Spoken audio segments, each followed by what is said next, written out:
Hello everyone. In this session of CCNA series, I'm going to discuss about some of the main concept of switching called trunk. Also, I'll discuss about 802.1q and native VLAN. There are two different types of port in a switch environment: access port and trunk port. In this session, I'll discuss about trunk port first. A trunk port is a port connected to another switch or a router. Trunk port can carry multiple VLANs, which enables us to extend VLANs across the entire network. In a trunk, frames are tagged by assigning a VLAN ID to each frame as they traverse between switches. To identify which traffic belongs to a particular VLAN, VLAN encapsulation method is used.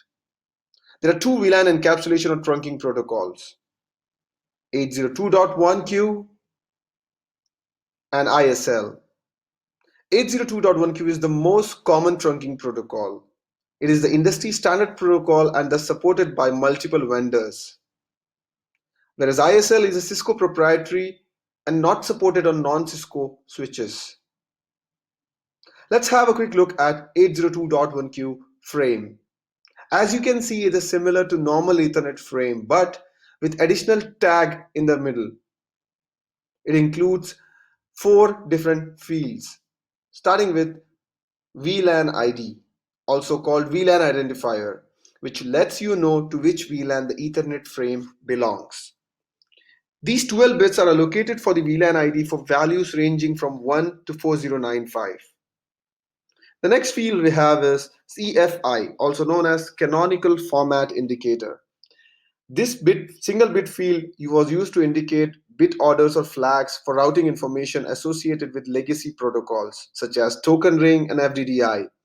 Now, since the switching is based on Ethernet, therefore the field is almost never used and the value is typically 0.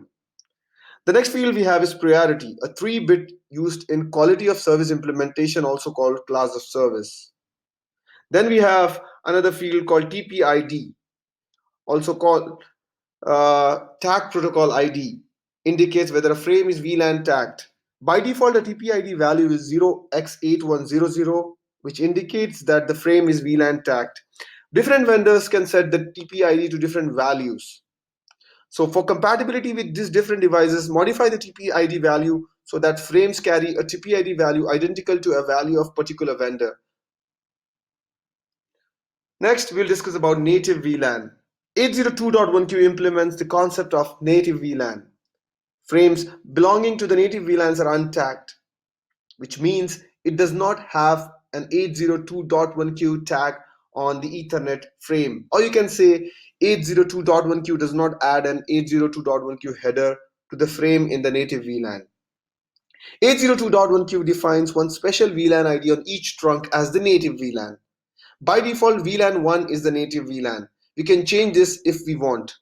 When your Cisco switches receive an Ethernet frame without the tag on 802.1q enable interface, it will assume that it belongs to the native VLAN. Because of this behavior, both switches must agree on which VLAN is the native VLAN.